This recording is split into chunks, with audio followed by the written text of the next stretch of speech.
नमस्कार दोस्तों, मैं अमित एक बार फिर से स्वागत करता हूं आपके अपने परिवार जय एग्जाम में। जैसे कि दोस्तों आपका रीजनिंग का टॉपिक चल लिया है और रीजनिंग में मैं लेकर आया हूं आपके लिए दो बहुत ही मोस्ट इंपॉर्टेंट क्वेश्चन। और ये क्वेश्चन ऐसे होते हैं जो कि एग्जाम में पूछे जाते हैं, और एग्जाम में जब पूछे जाते हैं तो हम इन क्वेश्चनों क्या है छोड़ जाते हो। तो आपको क्या है आज के बाद छोड़ना नहीं है, क्योंकि इस प्रकार क्वेश्चन मैंने अब तक 300 प्रैक्टिस सेट करा दिए हैं। तो उसमें भी मैंने हर एक प्रैक्टिस सेट में ये क्वेश्चन कराया है। ठीक है, मैं पहले बता देता हूँ, मैं तीन क्वेश्चन नहीं कराता हूँ प्रैक्टिस सेट में। एक हो गया आपका कैलेंडर का, एक हो गया घड़ी का, एक हो गया पासे का। आप सोचोगे ये क्यों नहीं कराते, तो ये मैंने बिल्कुल बेसिक से पढ़ा रखे हैं। आप बेसिक से जाकर इन्हें देख सकते हो कि उसमें बेसिक से देखने के बाद कोई भी गलती नहीं होने वाली। चलिएगा, अब इन क्वेश्चनों को समझ लेते हैं। क्वेश्चन 1 कहता है, दिए गए प्रश्न में प्रश्नवाचक चिन्ह के स्थान पर क्या संख्या होगी। प्रश्नवाचक चिन्ह आपको दिखाई दे रहा है कौन सा भी है, ये वाला है। अब इसके स्थान पर क्या संख्या होगी। इसके स्थान पर संख्या लाने के लिए हमें सबसे पहले ये देखना है कि 24 से 126 कैसे बना। बताओ जल्दी से, 24 से 126 कैसे बना या 126 से 24 कैसे बना। सबसे पहले तो यही बात आती है ना कि 24 से हमें क्या बनाना है, 126 बनाना। अगर हम 24 से 126 बना तो लेते हैं, हम कहने लगे डायरेक्ट कि 24 में ऐसी मल्टीप्लाई करो कि 126 के पास हो, और 126 के पास होने के बाद अगर कम है तो माइनस कर दो, ज़्यादा है तो प्लस कर दो। हमने इस प्रकार के अगर एक हमने कॉन्सेप्ट बना लिया, पर बना तो लेते हैं पर उसके बाद ये वाला मतलब वो कॉन्सेप्ट हमारे यहाँ अमल नहीं होता। जब यहाँ अमल नहीं होता, आंसर मैच नहीं खाता, तो हमारा कॉन्सेप्ट हो जाता गलत। तो ऐसा बनाओ कि इधर भी मेल खा जाए और इधर भी मेल खा जाए, और दो हमारा आंसर भी मेल खा जाए। ठीक है, तो चलिएगा देख लेते हैं। सबसे पहला आपने देखा 24 है, ये कितना 24 है।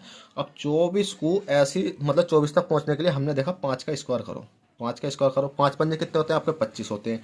25 माइनस के बंद करा, कितना आएगा भैया आपका 24 आएगा। देखो आएगा ना, आएगा 24। पर हमने देखा कि हमारा 26 आना था, तो 26 भी अब आ जाएगा। 26 कैसा आ जाएगा, 5 है पहले यहाँ स्क्वायर करा था तो यहाँ कर दो क्यूब। 5 पंजे 25 पंजे कितने होते हैं 125। 125 125 में हमने यहाँ क्या करा, माइनस का करा तो 24 हो गया। 125 में यहाँ प्लस का करेंगे तो कितना हो जाएगा आपका 126 हो जाएगा। अब यहाँ देखो ये किसका मतलब किसके पास में आता है स्क्वायर, तो 5 के स्क्वायर 5 पंजे 25 आता था, तो एक कम कर दिया 24 आ गया। तो 48 किसके में आता, 7 सत्ते 49, 40 9 49, 48 49, तो 7 के में आता है। तो 7 का स्क्वायर करो, 7 सत्ते 49, 49 माइनस के बंद करो, क्योंकि मन यहाँ करा था तो 49 में से एक घटाया, कितना बचा आपका 48 बचा।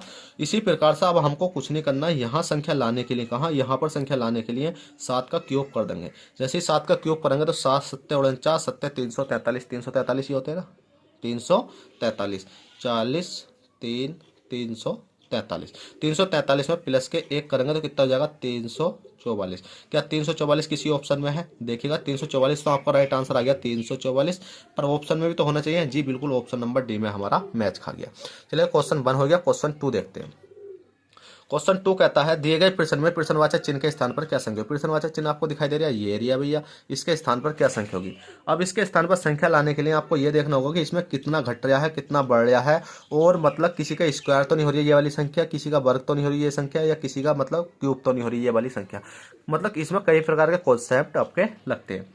जब हमने इसको देखा तो हमने देखा कि अगर 975 से 864 तक पहुंचने के लिए हमें कितना करना पड़ा, माइनस के 111 करना पड़ा। देखिए भाई बड़ी संख्या आ गई, बड़ी संख्या देख कर आप घबरा जाते हो, तो बड़ी संख्या नहीं देखनी, आप दो से ही पता चल जाती है, इससे और इससे ही। अगर यहाँ अगर कोई सेम संख्या आ रही होगी उसका अंतर निकाल कर देख लो, अगर अगली संख्या आ रही होगी तो बिल्कुल आंसर सिंपल है आपका। ठीक है, अब आपको 864 में से 753 तक पहुंचने के लिए कितना समय लगा, तो भैया माइनस का 111 लगा। इसी प्रकार से यहाँ तक पहुंचने के लिए भी माइनस का 111 लगा। अब हमें पता है कि इसमें भी 975 में से 111 घटाए तो हमारे 864 बचा, 753 में से 11 घटाए कितना बचा आपका 642 बचा। और 642 में से अगर हम माइनस के 111 घटाते हैं तो कितना बचता है, बताइए जल्दी से कितना बचता है। तो आपका बचता 531, और 531 बचता है, और 531 ही आपका राइट आंसर हो जाता, और ऑप्शन में भी हमें दी जाता 531। तो चलिएगा दोस्तों, आशा करता हूँ ये प्रैक्टिस सेट में आपको समझ में आया होगा। समझ में आया हो तो प्लीज़ एक इतनी सी रिक्वेस्ट, वीडियो को लाइक कर दें, और चैनल फर्स्ट टाइम है तो चैनल को सब्सक्राइब कर दें। चलते हैं, फिर मिलते हैं आपसे किसी नेक्स्ट वीडियो में। जब तक के लिए bye, take care, all the best, जय हिंद जय भारत।